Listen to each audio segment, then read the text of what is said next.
చాలా పెద్ద సర్వే జరుగుతుంది. ఆ సర్వేకి సంబంధించిన క్వశ్చన్ అడుగుతున్నాను, కంపల్సరీగా కామెంట్ చేయండి. ఏపీలో ఇప్పటికిప్పుడు ఎన్నికలు జరిగితే సీఎంగా ఎవరు గెలుస్తారు? Chandrababu CM, Jagan CM.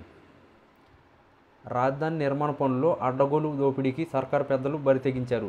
ఇష్టారాజ్యంగా అంచనా వ్యయం పెంచేసి నీకింత నాకింత అంటూ పంచుకుంటున్నారు. తాదుకు పరిపాలన అనుమతులు లేకుండానే పనులు కట్టబెట్టారంటే ఏ రీతిలో అవినీతికి పాల్పడుతున్నారో ఇట్టే స్పష్టమవుతుంది. రాజధానిలో ఎమ్మెల్యేలు, ఎమ్మెల్సీలు, ఐఏఎస్లు అధికారులు క్వార్టర్స్ కోసం S12 పద్ధతిలో 18 టవర్లలో 433 ప్లాట్లు యూనిట్లకు నిర్మాణ పనులు 2019 నాటికే 72% పూర్తయ్యాయి.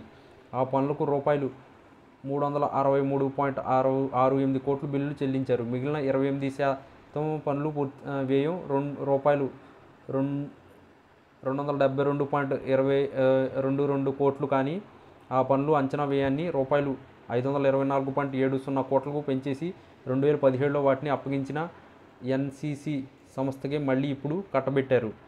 అంటే అంచనా వ్యయాన్ని రూపాయలు 252.48 కోట్లు పెంచేసినట్లు స్పష్టమవుతుంది. 2018-19 నాటితో పోలిస్తే ఇప్పుడు స్టీలు, సిమెంటు, పెట్రోల్, డీజిల్, నిర్మాణ సామాగ్రి ధరలో పెద్దగా వ్యత్యాసం లేదు. పైగా ఇసుక ఉచితం.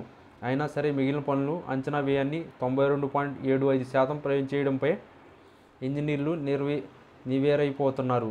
పెంచేసిన అంచనా వ్యయం మొత్తం బిగ్ బాస్ జేబులోకి చేరుతుందంటున్నారు. రాజధాని నిర్మాణ పనుల్లో అడ్డగోలు దోపిడీకి ఇది మరో నిదర్శనమని ఇంజనీర్లు చెబుతున్నారు. రూపాయలు 608 కోట్ల అంచనా వ్యయంతో 432 ప్లాట్ల నిర్మాణానికి 2017లో CRDA టెండర్లు పిలిచింది.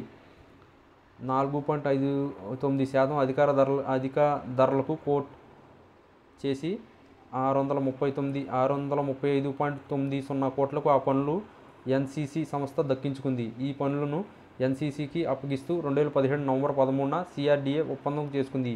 ఆ ఒప్పందం ప్రకారం 2019 ఫిబ్రవరి 12 నాటికి ఆ పనులను పూర్తి కావాలి. అయితే 2019 నాటికి 72% పూర్తయినట్లు, అందుకు రూపాయలు 363.68 కోట్లను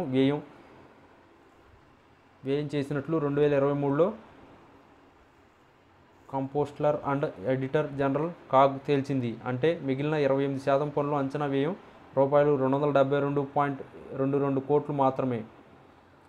టీడీపీ కూటమి ప్రభుత్వం అధికారంలోకి రాగానే ఆ పనులు కాంట్రాక్ట్ ఒప్పందాన్ని రద్దు చేశారు. మిగిలిన 28% పనులు అంచనా వ్యయాన్ని రూపాయలు 272.22 కోట్ల నుంచి రూపాయలు 524.70 కోట్లకు పెంచేసి మళ్ళీ టెండర్లు పిలిచి అదే ఎన్సీసీ సంస్థకు మళ్ళీ అప్పగించారు. అంటే నాడు నేడు వాటిని టెండర్ ద్వారా ఒకే కాంట్రాక్ట్ సంస్థకు అప్పగిస్తున్నారన్నది స్పష్టమైపోతుంది. సాంకేతికంగా చూస్తే 2017లో ఆ పనులను దక్కించుకున్న సంస్థే 2025లో వాటిని మళ్ళీ దక్కించుకోవడం సాధ్యం కాదు.